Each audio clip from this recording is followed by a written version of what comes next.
Good morning বন্ধুরা, আমি শ্রাবন্তী। আমার ক্যাপচার অফ ফ্রেম ব্লগে তোমাদের অনেক অনেক স্বাগত। আশা করছি তোমরা সবাই ভালো আছো, আমরাও ভালো আছি। তো চলো, অনেক দিন পরে তোমাদের সঙ্গে আমি ব্লগ শেয়ার করছি। তো যে ধরনের ব্লগ আমি শেয়ার করে থাকি, আজকে সেই ধরনের ব্লগ না। এটা হচ্ছে আমরা রিসেন্টলি বেড়াতে গিয়েছিলাম, তারই ব্লগ। তো বাড়ি থেকে প্রথমে তোমরা তো জানোই যে আমরা মেদিনীপুর থাকি। তো মেদিনীপুর লোকাল ধরেছি 6:25 লোকাল ধরে আমরা খড়গপুর চলে এসেছি। আর এটা খড়গপুর স্টেশন, আর খড়গপুর স্টেশন তো প্রচুর বড়, তো তার জন্য আমরা লিফট নিয়ে নিয়েছিলাম। এবার বলি আমরা কতজন মিলে বেড়াতে গিয়েছিলাম। দুটো ফ্যামিলি, আমরা 3জন, আর সেম আমাদের মতোই ফ্যামিলি। আমার হাজব্যান্ডেরই বন্ধু হয়, আর তার ওয়াইফ আমার ফ্রেন্ড হয়। তো যথারীতি 6জন মিলে বেড়াতে গিয়েছিলাম।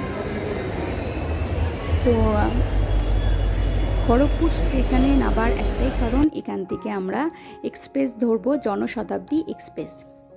তো জনশতাব্দী এক্সপ্রেস আসবে 8:10-20 করে আসবে। তো তার আগে যেহেতু সকালবেলা ঘুম থেকে উঠেই ব্যাগপত্র গুছিয়ে বেরিয়ে পড়েছি, তো সেই জন্য আমরা খড়গপুর স্টেশনে একটুখানি ব্রেকফাস্ট করে নিয়েছিলাম ইডলি, সাম্বার আর চাটনি নারকেলের, আর খেয়েছিলাম কফি।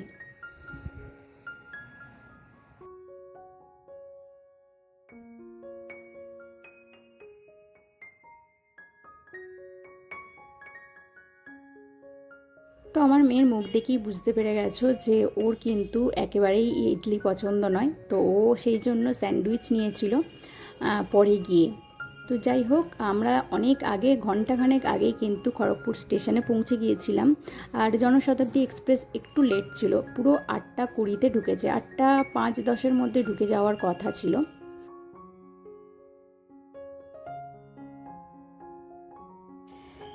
ট্রেনটা সামনের দিকে দেখতে পুরানো হলেও ভেতরে কিন্তু একেবারে পরিষ্কার পরিচ্ছন্ন।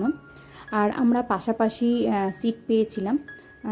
তো ট্রেন পুরো ফাঁকাই ছিল, কিন্তু জানি না কেন এরা পাশাপাশি সিটগুলো নিয়েছে। আর এই জানালাটা তো খুলতে গিয়ে আমাদের দম পায়ে বেরিয়ে গিয়েছিল।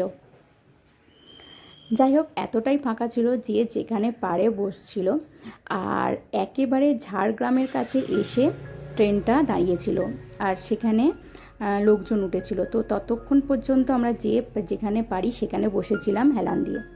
আর এই যে দুজন ম্যাডাম বসে বসে সাজতে লেগে পড়েছেন।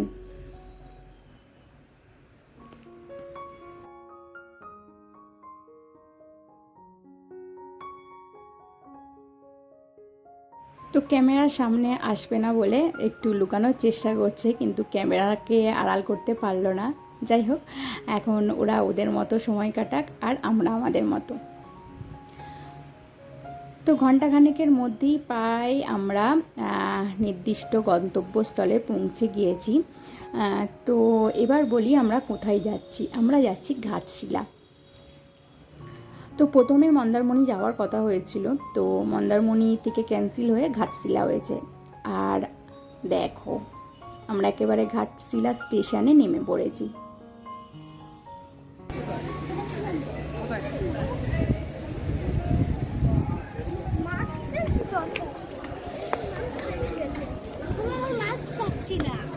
তুই তো পরে ঘুরছিলি কোথায়? না তুই প্রচুর ব্যাগ বউনি আমার বউ। ঠিক আছে, মাস্ক লাগবে। তো ব্যাগ বই চলো। দাওটা আমার দিয়ে দাও। ঠিক আছে, চলো চলো। মাস্ক 10 বার ওই যে বার করছিলে, ব্যাস হয়ে গেছে। বাজে লাগবে বলতে আসুন না, বাজে লাগবে। আমরা সবে ঘুরছি। আমি হাই দেখি আমাকে দেখা যাবে। নাও হাই, চলে এসছি আমরা ঘাটশিলা। এবার ঘুরবো প্রচুর। এখন আমাকে দেখো, ব্যাগের কথা দিয়ে দিয়েছে। नेक्स्ट ट्रिप हम लोग का जल्दी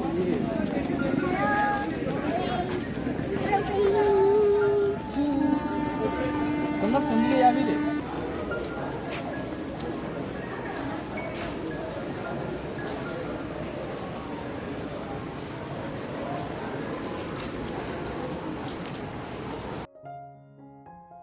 এটা হলো একেবারে ঘাটশিলা স্টেশনের আউটসাইড, মানে বাইরের দিক। এখানে যত টোটো, গাড়ি, 4 চাকার গাড়ি, 3 চাকার গাড়ি সব দাঁড়িয়ে থাকে। তো এরা হচ্ছে এখানে পুরো বোর্ড করা আছে কোন গাড়ি কত রেট নিচ্ছে, কোন কোন জায়গা ঘোরাবে। আর এখান থেকে হোটেলও করা যায়, হোটেলের নাম্বার টাম্বার দেয়া আছে। তো আমরা একদম স্টেশনের কাছে রুম নিইনি, কারণ হচ্ছে ওই রুমগুলো সেম রুমই, মানে একটু ভাড়াটা বেশি। তো সেই জন্য আমরা স্টেশন থেকে 5 মিনিট দূরে চলে গিয়েছিলাম। এই হচ্ছে আমাদের রুম একেবারে।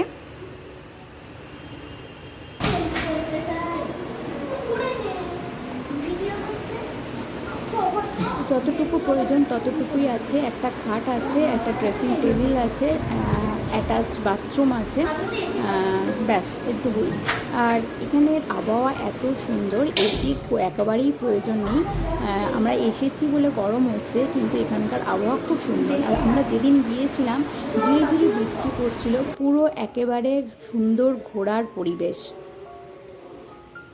এরপরে রুম থেকে ফ্রেশ হয়ে আমার মেয়ে রেডি হয়ে বেরিয়েছে এবং আদার্স মেম্বাররাও রেডি হয়ে বেরিয়েছে। এই হচ্ছে আমাদের অটো, আর এই হচ্ছে অটোওয়ালা দাদা, যে আমাদের ঘাটশিলা, কাছাকাছি ঘাটশিলা যতগুলো দর্শনীয় স্থান আছে সেগুলো ঘুরে দেখাবে। তো প্রথম দিন আমরা 7টা জায়গা ঘুরেছিলাম, সেটাই কথা হয়েছিল, কিন্তু তার আগে তো একটু ব্রেকফাস্ট করে নেওয়া দরকার, কারণ সেই সকালে প্রায় খেয়েছিলাম 7টা সাড়ে 7টা। তো এখানে নিয়ে নিয়েছি কচুরি, তার সঙ্গে এখানে একটা অল্প মটর দিয়ে আলুর একটা তরকারি, যেটা খুব দারুণ খেতে, আর তার সঙ্গে এখানকার মিষ্টি নিয়ে নিয়েছিলাম। তো সত্যি মানে একেবারে কচুরিগুলো এত খাস্তা ছিল, ভীষণ খেতে ভালো লেগেছিল। তো ওয়েদার একেবারে মেঘলা, তার সঙ্গে ঝিরিঝিরি বৃষ্টি। তো প্রথমেই যেখানে এসেছিলাম সেটা হচ্ছে একটা শিবের মন্দির, কিন্তু মন্দিরটা এখন বন্ধ। তো আমরা মোটামুটি ঘন্টাখানেকের মধ্যে পৌঁছে গিয়েছিলাম। 8:20 থেকে ট্রেন, 8:30 সাড়ে 9টার মধ্যে আমরা পৌঁছে গিয়েছিলাম। তারপরে ফ্রেশ হয়ে ব্রেকফাস্ট করে বেরিয়ে পড়েছি। প্রায় এখন 10টার মতো বাজে, কিন্তু মন্দির এখনও যেহেতু খোলেনি, তো সেই জন্য কেউ এখানে আর ঢুকলো না। কিন্তু আশপাশে যে পাহাড়ি পাথর আছে, তো সেই জায়গাটা আমরা একটু ঘুরে দেখছি। আমরা যেহেতু সমতলের মানুষ, তো পাহাড় দেখলে নিশ্চয়ই আমাদের ভালো লাগবে। তো এখানে সেরকম কিছু দেখার মতো ছিল না। তারপরে আমরা এখানে একটু ফটোশ্যুট করে দেখে পাহাড় দূর থেকে দেখা যাচ্ছিল। তারপরেই চলে এসেছি একটা নদীর ধার। এটা হচ্ছে সুবর্ণরেখা নদী। তো নদীটাকে যতটা শান্ত মনে হচ্ছে ততটা কিন্তু শান্ত নয়। দূরে আমি ঠিক দেখাতে পারলাম না, এটা উঁচু আর নিচুর একটা ব্যাপার আছে, যেখানে জলটা অনেকটা নেমে যাচ্ছে। তো নেক্সট চলে এসেছি আমরা হচ্ছে রঙ্কিনী দেবীর মন্দির। তো আমরা ফার্স্টে একটা রঙ্কিনী দেবীর মন্দির দেখেছিলাম, সেকেন্ডেও আর একটা রঙ্কিনী দেবীর মন্দির দেখেছিলাম। তো এই রঙ্গিনী দেবীর মন্দিরের পূর্ব কাহিনী আছে। এখানে আগে হচ্ছে বলি টলি দেওয়া হতো। তো তোমাদের দেখায় সামনেই কিন্তু একটা তরোয়াল টাইপ এইসব রাখা আছে। এখন এসব কিছুই হয় না, কিন্তু মন্দিরটা এত শান্ত, ভিড় কম, তার উপরে হচ্ছে ঠান্ডা। পাহাড়ি এলাকায় এমনিই হচ্ছে বৃষ্টি হওয়ার জন্য ঠান্ডা, তার উপরে ভেতরটা আরও সুন্দর ঠান্ডা। আর বেস্ট যেটা আমার লেগেছে সেটা হচ্ছে পরিষ্কার পরিচ্ছন্নতা। তো যাই হোক, এখানে অনেকেই পুজো দিচ্ছিল। তো আমরা দক্ষিণা দিয়ে প্রণাম সেরে রঙ্কিনী দেবীকে দেখে, যে মাকে সুন্দর করে শাড়ি পরিয়ে রাখা হয়েছে, এই যে সুন্দর শাড়ি পরিহিতা মা। আর এখানে দেখতেই পাচ্ছ সুন্দরভাবে এখানে পরিষ্কার পরিচ্ছন্নতা বজায় রাখার জন্য কীরকম ব্যবস্থা নেওয়া হয়েছে। তো যাই হোক, এখান থেকে বেরিয়ে আমরা একটু প্রসাদও নিয়ে নিয়েছিলাম, আর সেই প্রসাদ খেয়ে হাত পা ধুয়ে আবার বেরিয়ে পড়লাম। যেহেতু বৃষ্টি হয়েছে, পায়ের মধ্যে কাদা লেগে গিয়েছিল, তো সেই জন্য আবার পাটা ধুতে হয়েছিল।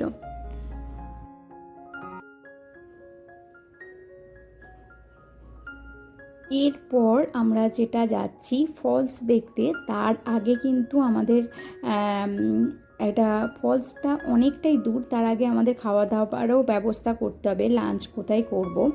আর আমাদের অনেকটাই গাইড করে দিচ্ছিল এই যে আমাদের ড্রাইভার দাদা, ওনাকে অনেক থ্যাংক ইউ, কারণ উনি আমাদের অনেকটা হেল্প করেছেন। তো দূর থেকে দেখতে পাচ্ছ আমি পাহাড় দেখতে পাচ্ছি, তোমরা কি দেখতে পাচ্ছ? দেখো এই যে পাহাড় আসছে বেশ ভালো লাগছে। কিন্তু পাহাড়ের মধ্যে যখন চলে গেলাম, মানে পাহাড়ের কাছাকাছি একদম পাহাড়গুলো উঠছি, তখন পাহাড়টাকে অতটা ফিল করতে পারছি না যতটা দূর থেকে ফিল করতে পারছিলাম। বলে থাকো এখানটা ফাঁকা আছে, সামনের দিকটা ঠিক আছে, সামনের দিকটা ফাঁকা আছে। তো আকাশে ঝিরিঝিরি বৃষ্টি আর এইরকম গ্রাম্য পথ, আর তার সঙ্গে এইরকম প্রাকৃতিক সৌন্দর্য সত্যি আমাদের মন পুরো কেড়ে নিয়েছে। আর এটা একটা লেকের ধারে আমরা এসেছি, বড় একটা লেক। যাই হোক এই লেকটার নাম কি বলেছিল আমি ভুলে গেছি, এই মুহূর্তে আমার মনে পড়ছে না। তো এইখানে আমাদের খাবারের অর্ডার দেওয়া হবে। তো এখানে নাকি বন মুরগি বিখ্যাত। তো আমরা কি করব সেটাই ভাবছি। এই যে একটা বন মুরগি, এটার থেকে আর এক সাইজ বড়, সেটা হচ্ছে পুরো কালো, কালো হয়, মাংসটাও একটু কালচে ধরনের হয়। তো আমরা অর্ডার দিলাম এখানে একটা সবার জন্য ভেজ থালি, আর একটা প্রায় 2 কেজির কাছাকাছি আমরা বন মুরগি নিয়ে নিয়েছিলাম, সেটার একটা কষা। ব্যাস এই ছিল আমাদের দুপুরের লাঞ্চের থালি। তো এইখানে যে খুব হাইফাই দাম তা কিন্তু নয়, আর খাবার কোয়ালিটি কিন্তু খুব ভালো, আর খাবার টেস্টিও দারুণ। টেস্টও এত সুন্দর হয়েছিল যে আমরা যে পরিমাণ সবাই ভাত খাই তার ডবল খেয়েছিলাম। তো যাই হোক, এখানে আমরা অর্ডার দিয়ে বেশ কিছু পিকচার তুলে এখান থেকে আমরা ফলস দেখতে চলে যাব। তো এইগুলো কিন্তু আমাদের জানা নেই, এগুলো সবই কিন্তু আমাদের ড্রাইভার দাদা গাইড করে দিয়েছে।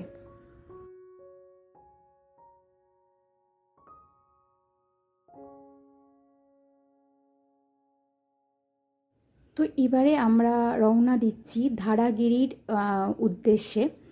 আর এটা পুরো একেবারে এইখানে যে এই যে বাচ্চা বাচ্চা ছেলেমেয়েরা দাঁড়িয়ে আছে, এরা হচ্ছে গাইডার।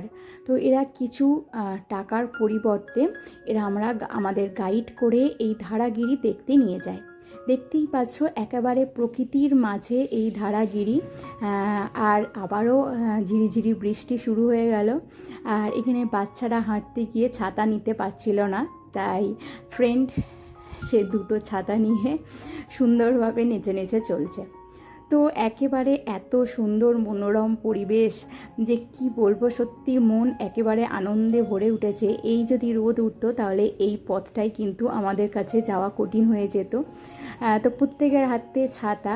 আর এই ধারাগিরি যাওয়ার পথে আমাদের কিন্তু এইরকম ছোট ছোট এই মানে জলের যে ছোট ছোট এই কি বলবো এগুলোকে, এরকম খাল টাইপের এগুলো পেরোতে হচ্ছে।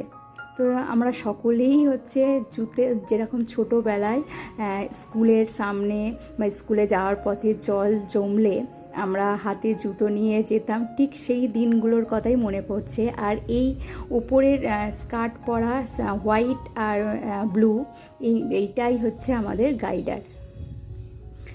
তো এরা লোকাল, তো এরা লোকাল ছেলেমেয়েরা, তো বাচ্চা বাচ্চা মেয়েরা ছেলেমেয়েরা পরিশ্রম করছে এইভাবে দেখে সত্যিই আমাদের কাছে খুব কষ্ট লাগছে। কারণ এখানে আর কিছু সেরকম নেই, না আছে শিল্প, না আছে কিছু, না কোনো বাজার হাট আমরা দেখতে পেয়েছি।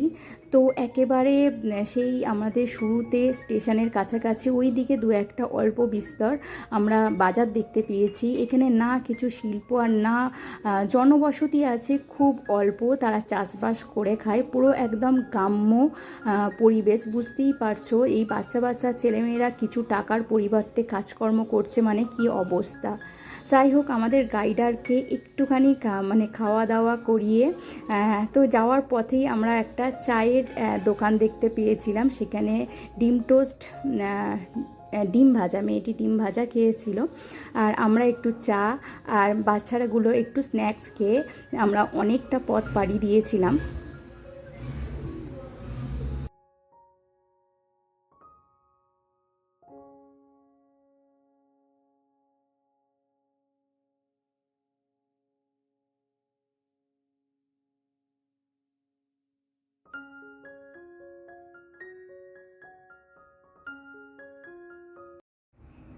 তো আবারও আমাদের জুতো হাতে নিতে হলো।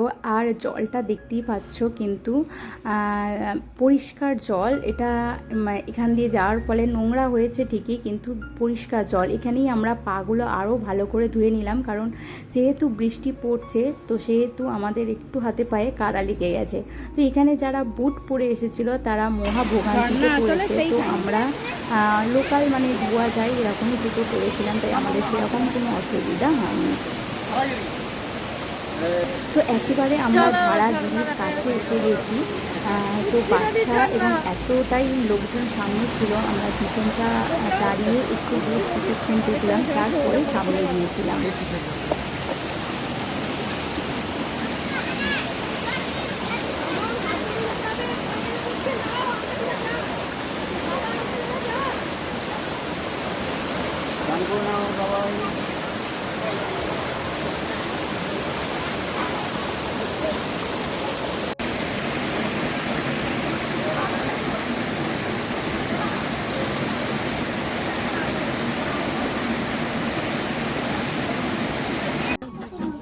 তো ধারাগিরি প্রায় অনেকটা পর আমাদের ওখান থেকে আস্তে আস্তে প্রায় 3টের মতো বেজে গিয়েছিল। আর এই যে আমরা যে মুরগিটা অর্ডার দিয়েছিলাম তারই এটা মাংস, বুঝতে পারছো দেখতেও কালো কালো হয়েছে। আর তার সঙ্গে ছিল ভেজ থালি। ভীষণ খিদে পেয়েছে, সবাই একেবারে লাঞ্চে বসে গেছি। আর আমার মেয়ে খুব একটা দেশি মুরগি খায় না, আমি ভেবেছিলাম দেশি মুরগির মতো টেস্ট হবে, কিন্তু টেস্টটা পুরো মাটনের কাছাকাছি। তো সব থেকে দুর্দান্ত লেগেছে এর সঙ্গে যে এখানে বিলিতি আমড়া আর কাঁচা লঙ্কা বাটার চাটনি, এটাও কিন্তু দুর্দান্ত। আমি পুরো আঙুল চেটে চেটে খেয়েছি, ভীষণ ভালো লেগেছে এই চাটনিটা। তো চাটনি কত রকমের তো হতে পারে, তার তো কোনো রকম আইডিয়া আমার ছিল না এইরকমভাবেও চাটনিটা হয়। তো চাটনিটা ভীষণ ভালো লেগেছিলো। তারপর ওখান থেকে বেরিয়ে মানে ওই যে লেকটা আছে, লেকে আমরা একটুখানি বোটিং করেছিলাম। আর বোটিংটা করার সময় হেল ছিল, যার জন্য আমি ওখানটা ভিডিও ভালো করতে পারিনি। তো ফার্স্ট ডে আমাদের এইভাবেই কেটেছিল। তো বন্ধুরা, আজকের ভিডিও এই পর্যন্ত, দেখা হচ্ছে নেক্সট ভিডিওতে। টাটা।